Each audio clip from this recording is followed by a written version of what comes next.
정비사업 재건축 규제 완화 기대감과 리스크. 어제 저녁 한 남성이 아파트 관리사무소 게시판 앞에서 한참을 서 있었습니다. 60대 초반, 20년을 이 아파트에서 살아온 그였습니다. 게시판에는 재건축 추진위원회 발족 공고가 붙어 있었습니다. 오랜 기다림 끝에 드디어 재건축이 가능해질 것 같다는 희망적인 문구가 적혀 있었습니다. 그의 눈은 반짝였습니다. 낡은 아파트에서 벗어나 새 아파트에서 살 수 있다는 기대감이 솟아올랐습니다. 하지만 동시에 불안함도 밀려왔습니다. 지난 10년간 몇 번이나 좌절을 겪었던 기억이 떠올랐기 때문입니다. 규제가 완화된다는 소식은 들었지만 정말 이번에는 될까요? 아니면 또다시 몇 년을 기다려야 할까요? 그는 주머니 속 휴대폰을 꺼내 같은 처지의 이웃들에게 문자를 보냈습니다. 내일 모임을 갖자고 제안했습니다. 오늘 우리가 나눌 이야기는 바로 이것입니다. 재건축 규제 완화가 가져올 희망과 동시에 숨어있는 위험, 그 양면의 진실을 들여다보겠습니다. 첫 번째 기대감, 드디어 새 아파트에 살 수 있을까?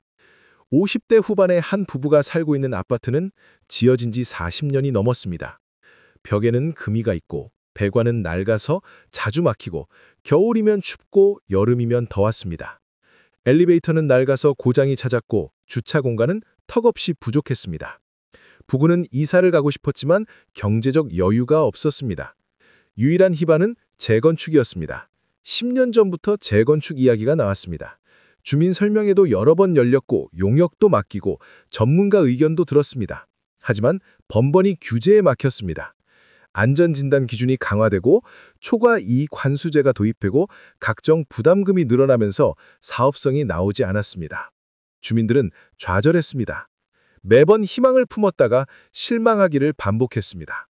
그러다 보니 지친 사람들은 하나둘 이사를 갔습니다. 재건축을 포기하고 다른 곳으로 떠났습니다. 남은 사람들은 대부분 경제적으로 여유가 없거나 나이가 많아서 움직이기 어려운 사람들이었습니다. 그런데 최근 정부가 규제 완화 방침을 발표했습니다. 안전진단 기준을 합리화하고 부담금을 줄이고 절차를 간소화한다는 내용이었습니다. 부부는 뉴스를 보며 설렜습니다. 드디어 기회가 온 것 같았습니다. 다음 날 주민 모임이 열렸습니다. 오랜만에 많은 사람들이 모였습니다. 다들 기대에 찬 표정이었습니다. 추진위원장이 나와서 설명했습니다.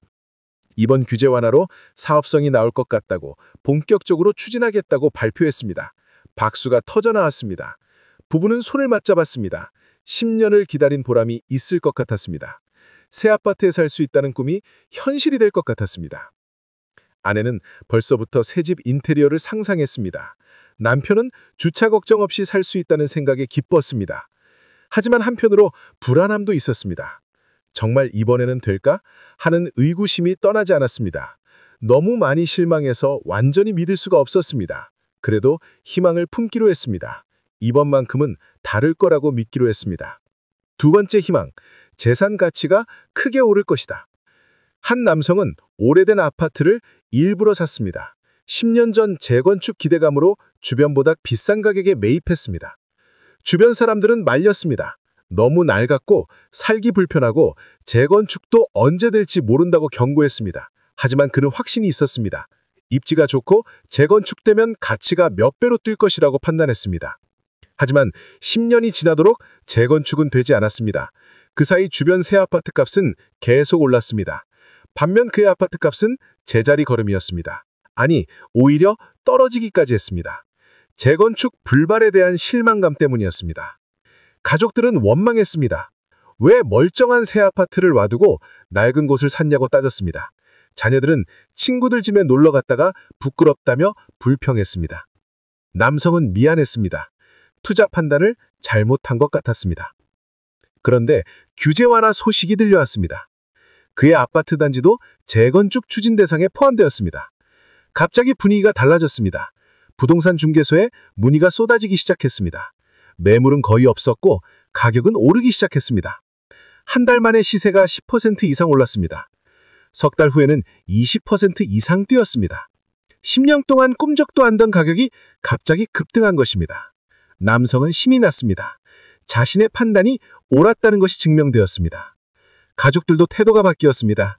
이제는 아빠가 대단하다고 칭찬했습니다. 조금만 더 기다리면 새 아파트에 살 수 있고 재산도 크게 불어날 것이라고 기대했습니다. 남성은 가슴이 뿌듯했습니다. 하지만 냉정한 사람들은 경고했습니다. 너무 일찍 기뻐하지 말라고, 아직 확정된 것이 아니라고 조언했습니다. 규제가 완화되었다고 해서 재건축이 자동으로 되는 것이 아니라고 설명했습니다. 여러 절차와 승인이 남아있고 그 과정에서 변수가 생길 수 있다고 경고했습니다. 하지만 그는 듣지 않았습니다. 이미 가격도 오르고 있고 분위기도 좋고 이번에는 확실하다고 믿었습니다. 주변 사람들에게도 투자하라고 권유했습니다. 기회는 지금이라고, 망설이면 가격이 더 오른다고 설득했습니다. 세 번째 현실, 비용 부담이 만만치 않다. 재건축 추진이 본격화되자 조합이 구성되었습니다. 조합원들은 설렘 반 걱정 반으로 첫 총회에 참석했습니다. 그날 발표된 내용은 충격적이었습니다. 예상 분담금이 공개되었는데 생각보다 훨씬 많았습니다. 한 가구당 최소 수천만 원에서 많게는 억 단위의 돈이 필요했습니다. 평형을 늘리거나 좋은 층을 선택하면 더 많은 돈이 들었습니다. 조합원들은 술렁였습니다. 그렇게 많은 돈을 어디서 구하냐고 항의했습니다. 추진위원장은 해명했습니다. 건축비가 많이 올랐고 각종 부담금도 있고 이주 비용도 필요하다고 설명했습니다. 규제가 완화되었다고 하지만 여전히 내야 할 비용은 많다고 말했습니다. 60대 중반의 한 여성은 패닉에 빠졌습니다. 그녀는 연금으로 근근히 살아가는 처지였습니다. 저축도 별로 없고 빚을 낼 수도 없었습니다. 수천만 원의 분담금을 낼 능력이 없었습니다. 어떻게 해야 할지 막막했습니다. 비슷한 처지의 조합원들이 많았습니다.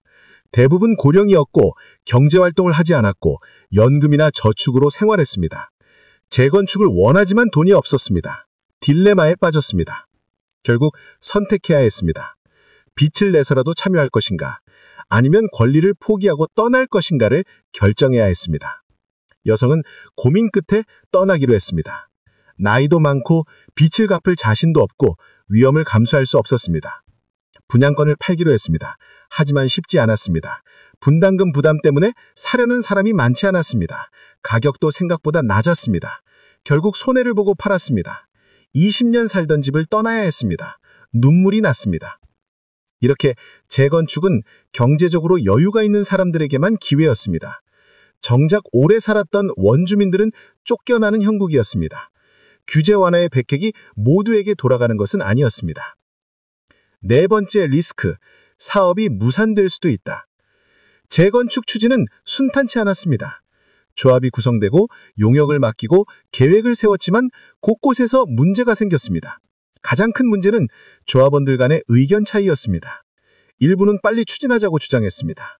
규제 완화의 기회를 놓치면 안 된다고, 지금 아니면 또 언제 할지 모른다고 했습니다. 반면 신중파는 충분히 검토하자고 주장했습니다. 비용이 너무 많이 드니까 더 절감할 방법을 찾아야 한다고, 서두르다가 손해를 볼 수 있다고 경고했습니다. 두 파가 대립하면서 회의는 번번이 파행되었습니다. 결의안은 통과되지 않았고 추진은 지연되었습니다. 시간이 지나면서 분위기가 나빠졌습니다. 조합원들 사이에 불신이 쌓였고 비난이 오갔고 분열이 심화되었습니다. 또 다른 문제는 인허가였습니다. 조합에서 아무리 계획을 세워도 관청의 승인을 받아야 했습니다.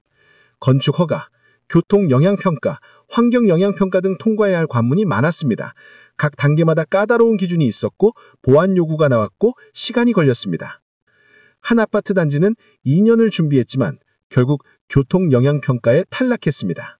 재건축 후 교통량이 크게 늘어날 것으로 예상되는데 주변 도로가 이를 감당할 수 없다는 판정이었습니다. 도로를 확장하려면 막대한 비용이 들었고 그러면 사업성이 사라졌습니다. 주민들은 절망했습니다.